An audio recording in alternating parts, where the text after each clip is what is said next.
I will speak in Italian, and I will speak for 5 minutes because I fear that in the SDGs they will add one that will require these meetings to be shorter than this one.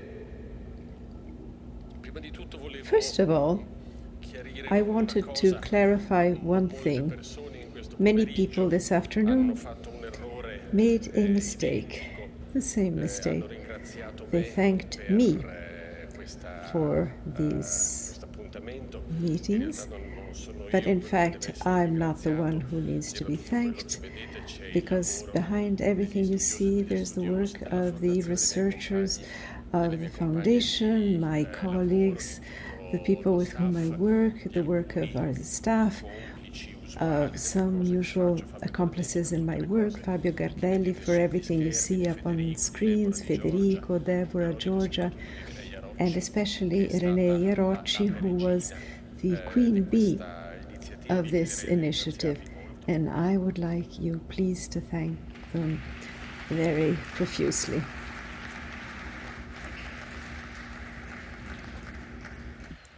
And then I will limit myself to very few things. I'll go back to an item which His Eminency Metropolitan Manuel mentioned. If we ask ourselves about what dialogue is, we are asking ourselves not so much what its outward characteristics may be, its rules, its practice, because in the end, this is something that has a series of references which are partly philosophical, partly juridical. We are asking ourselves about what His Eminency Emmanuel was asking himself. That is, at what point does a faith become rooted? Because if we ask ourselves about this, we realize that the problem is not that of dividing among dialoguing parties, those who may be more moderate, as we say, with a terrible expression that we derive from the fight against alcoholism, and those that we consider radical, an expression which has given to assassins a noble word from international history and politics. We must divide between the evil and the knowledgeable, the pure and the smart, between the bad and the good, knowing that everyone is a little bit bad, even those who appear to be very good. The conviction and the intuition that was mentioned by the rector, that was mentioned this afternoon, that then led to this institution, was that of Giuseppe Dossetti, who was a jurist, a partisan in the war, a member of the Constituent Assembly, and then finally realized, when he saw such a critical situation of the church situation and the world situation, before these critical and catastrophic items, he realized that more faith was needed here, and that this faith could be nourished with a greater knowledge. The reason for which we must reflect on dialogue, the reason for a dialogue on dialogue, is precisely for this reason, because in order to nourish this extra faith, we need more knowledge of the other and more knowledge of ourselves. It's necessary to have a knowledge that allows us to take the theme of this forum, that is a time for healing, in all of its dramatic essence.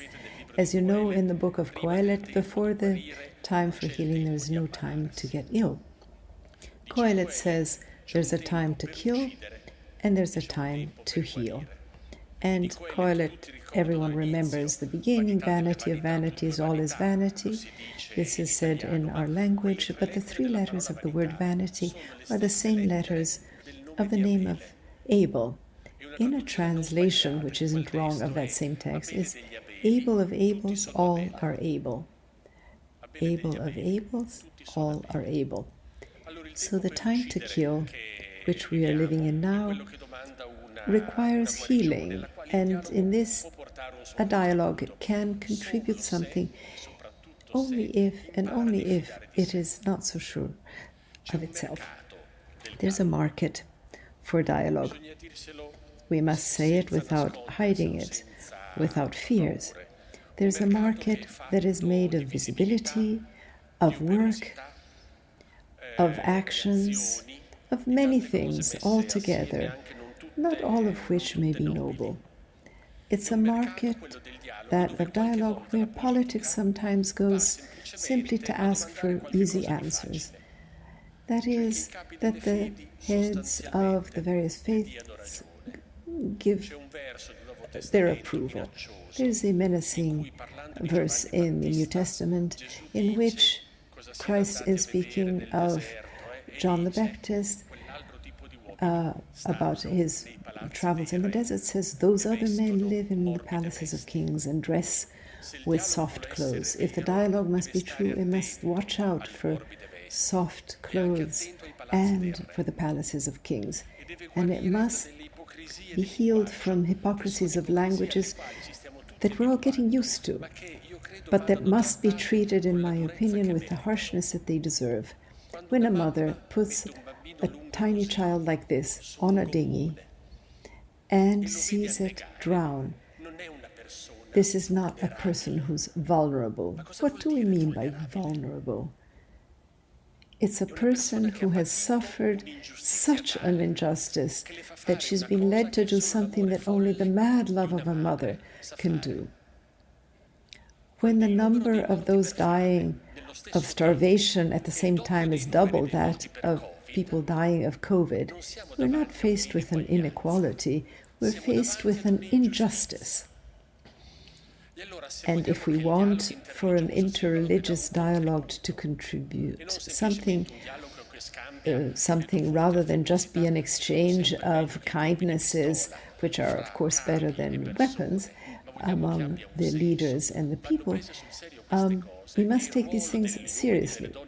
And the role of religious men and women, not leaders, because as I've written, I can't imagine God's laughter when religious leaders will be presented to him. And as it says in Matthew 25, he will say, What? The role of religious leaders is that of being harsh and pure on all of this. And if they're able to do this, they will gain a credibility which they will not have otherwise. Dialogue is a dialogue that requires each one to do what he can. In the preface of the Roman Missal, there's the principle of the liturgical order of the Roman Catholic liturgy, and I think this applies to other liturgies as well. It says something very severe and very dry. It says that the liturgy requires each to do everything and only that which is his duty. In the great liturgy of time and history, as in the liturgy of the Mass of the Roman Catholic Church, each person must do everything and only that which is his duty. And as we did last night, and I'm sorry it was a little bit long, but I hope it was sufficiently eloquent, and it was this: those who were killed in sacred places require us historians to do our duty, to gather papers, documents, organize the names, establish dates, establish precise measurements around things. And men and women are required to pray. And we must recognize that killing in such places is such a desecration that it can only be healed by assuming the responsibility for this. And for this reason, yesterday I asked Maestro Baria to explain the Atala, that is, to take on the responsibility for a past in which everyone has carried undescribable horrors, everyone has perpetrated undescribable violence, and in which everybody has suffered unbearable suffering. And in this context, we ask ourselves this question. It's not a question concerning with an ethical consensus among cultures, as Hans Küng says. I have made some photocopies of what I'm saying in a longer version that I will distribute because I'm not very strong in synthesizing things, and that explain the problem better. So here we require the assumption of the suffering that one has given and received, a responsibility that leads to look at this whole conversation in a different way. There is a page in the notebooks of Simone Weil from the 1940s that says this: those who proclaim only one faith to be true and beautiful, although they're wrong, in some way are more right than those who are right, because they have looked at it with their entire soul. If the dialogue wants to be something, it must be that to describe one's religion true and beautiful without taking away from others, by looking at them with one's entire soul and not just with opportunism. Thank you.